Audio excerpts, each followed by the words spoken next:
परम शांति। जो भक्ति मार्ग में बताया गया है कि ब्रह्म मुहूर्त मतलब ब्रह्म मुहूर्त का जो समय है वो सुबह 3 बजे से लेकर 5 बजे तक का बताया गया है। कई लोग अलग अलग समय बताते हैं, उसमें अलग अलग लोग अलग अलग बातें करते हैं कि ब्रह्म मुहूर्त में समय में ये जो सुबह का समय है उसमें ज़्यादातर लोग सोए रहते हैं, बहुत कम लोग योगी लोग ही जागते हैं और भोगी लोग सो जाते हैं। तो योगियों को धरती पर अच्छा वायुमंडल मिलता है, फ्रेश हवा मिलती है, लोगों की सोच नहीं होती, लोग सोए होते इसलिए लोगों के नेगेटिव थॉट्स नहीं होते, इसलिए वायुमंडल में नेगेटिव थॉट्स रुक जाते हैं और अच्छा थॉट्स वाला वायुमंडल मिलता है। धरती पर कॉस्मिक पावर 3 से 5 अमृत वेला अमृत बरसता है, मतलब कॉस्मिक पावर कॉस्मिक रेज अमृत बरसती हैं अमृत वेले में। उसको अमृत वेला भी कहते हैं ज्ञानी योगी। तो ये बहुत ढेर सारी बातें हैं, बात करने जाओ तो उस पर लेक्चर एक घंटा चलेगा। मगर जब मेरा प्रैक्टिकल अनुभव मैंने भी बहुत किया हुआ है कि मैं भी सुबह में जब ब्रह्मा कुमारी में जाता था वो 87 से लेकर मैं भी सुबह में 2:30-3 बजे उठ जाता था और मैं भी उसी टाइम वहाँ भी आत्मस्वरूप की अनुभूति का क्लास किया गया कि वहाँ भी ब्रह्मा कुमारी में जी ज्ञान का फाउंडेशन हम मानते हैं, प्राइमरी नॉलेज है वहाँ कि आत्मस्वरूप बनकर परमात्मा को ऊंचते मतलब शिव बाबा को याद करो, निराकार शिव को याद करो, वो हमारे पास ज्ञान था उसी टाइम।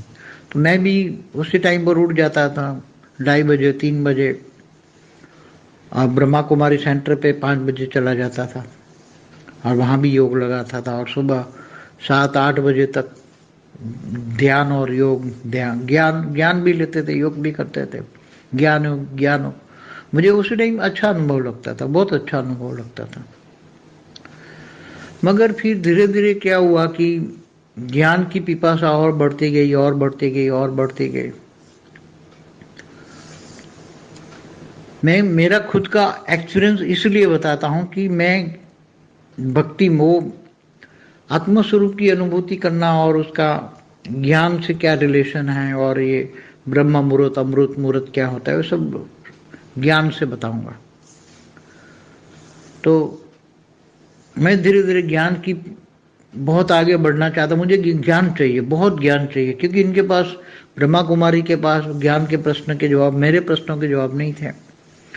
मैंने कई फिर धीरे धीरे करके बहुत सारे शास्त्र पढ़ लिए, ये पढ़ लिए, जो भी मिला लिटरेचर पढ़ता ही रहा और उसी दौरान मैं इनकम टैक्स लॉयर भी था और इनकम टैक्स में भी रेड केस करता था, तो बहुत ऑफिस का भी बहुत पढ़ाई लिखाई और बहुत टेंशन वाले काम होते थे। दोनों काम का बैलेंस रख के मैं काम करता था, मतलब ऑफिस का काम और ये स्पिरिचुअल नॉलेज का, मेरे प्रश्नों का जवाब ढूंढने के लिए। तो मैं उसी टाइम भी अमृत वेला करता था, ज्ञान अमृत वेला में पढ़कर अमृत वेला बहुत सोचता था। मगर बाद में ऑफिस में भी बहुत टाइम जाता था तो सुबह धीरे धीरे उठना लेट हो गया, 3 बजे की बजाय 4 हो गया, फिर 5 हो गया, फिर धीरे धीरे मैं दिन रात ऑफिस और लौकिक पढ़ाई और अलौकिक पढ़ाई दोनों पर करता रहा। मगर जब मुझे धीरे धीरे ज्ञान होने लगा आत्मस्वरूप में, तो पहले से मैं बहुत माहिर हो चुका था ब्रह्मा कुमारी से। मेरा आत्मस्वरूप का अनुभव तो ब्रह्मा कुमारी से ही हुआ, आत्मस्वरूप की अनुभूति बहुत ही होती थी। मगर मैं दिन को 2 बजे हमारे अहमदाबाद के इनकम टैक्स के सर्कल के 2 बजे, जब गर्मी के 2 बजे हो तो भी, मई जून के 2 बजे भी हो, अप्रैल में तो भी मैं सर्कल के वहां से भी गर्मी में पास होता, चारों ट्रैफिक ट्रेन चलती, इतने ट्रैफिक में सर्कल, चारों सर्कल के बीच में भी मेरा अमृत वेला, दोपहर को 2 बजे भी मेरा अमृत वेला जैसा ही योग लगता था। मुझे भी बहुत ही मतलब वो लगता था कि मेरा तो जो सुबह में अमृत वेला में योग लगता है, इससे तो बढ़िया मेरा तो, मैं इनकम टैक्स केस लड़ता था बड़े बड़े कमिश्नरों के सामने, या ट्रिब्यूनल में जाके लड़ता था, या कहीं भी किसी के सामने केस लड़ता था, तो मैं आत्मस्वरूप में रह के केस लड़ता था, काम करता था। तो मुझे तो हमेशा लगता था कि मेरा अमृत वेला है, मेरा अमृत वेला है। जब भी मैं काम करता हूँ तो मैं आत्मस्वरूप में करता हूँ, तो मेरा हमेशा अमृत वेला रहा। फिर धीरे धीरे मैं रात को देर तक पढ़ाई करने लगा, अलौकिक पढ़ाई। मेरी अलौकिक पढ़ाई बाद में बहुत स्टार्ट हुई, बहुत अलौकिक पढ़ाई, मतलब अलौकिक दुनिया के रहस्य उतारने लगे। ब्रह्मांड, महाब्रह्मांड, परम महाब्रह्मांड खोने लगा, ऊपर की दुनिया देखने लगा, बहुत ऊपर की दुनिया देखने लगा। तो मैं रात को चाहे 9 बजे से स्टार्ट करूं या दिन को स्टार्ट करूं या कभी भी 24 घंटे में कभी भी मैं आत्मस्वरूप में रहकर ऊपर की दुनिया देखने लगा। अब जब मैं ऊपर की दुनिया देखता था तो ऊपर के बारे में इतना नॉलेज होने लगा, इतना नॉलेज होने लगा कि लोगों को देता, मगर लोग समझ नहीं पाते थे। मेरे पास जो आते थे, मेरे आश्रम में आते थे, अहमदाबाद चैनपुर में मेरा आश्रम था, तो लोग 97 से मेरे पास आते, मगर ऊपर की बातें करता, ऊपर की ज्ञान सुनाता, तो लोग भाग जाते हैं। वो कहते हवाई ज्ञान है, हवाई ज्ञान है। मगर मुझे तो अब दिन रात ज्ञान होता था। उसी टाइम तो मेरे पास ज्ञान इमर्ज हो रहा था, बहुत ज्ञान इमर्ज हो रहा। धीरे धीरे ज्ञान आगे और बढ़ा, और बढ़ा, और बढ़ा। तो धीरे धीरे आत्मस्वरूप की अनुभूति के लिए पुरुषार्थ कम हो गया, ज्ञान ज्यादा हो गया। तो मैं यही बताऊंगा कि ज्ञान मार्ग में हर पल अमृत वेला होता है। मैंने ये अनुभव किया प्रैक्टिकल में। मगर उसके लिए पहला जो बेसमेंट मेरा था वो अमृत वेला था। ब्रह्मा कुमारी में जो आत्मस्वरूप में मैंने जो 3 से 5 आत्मस्वरूप की अनुभूति किया, वो मेरा बेस था। ब्रह्मा कुमारी में आत्मस्वरूप की अनुभूति का वो मेरा बेस था, और वो अमृत वेला था।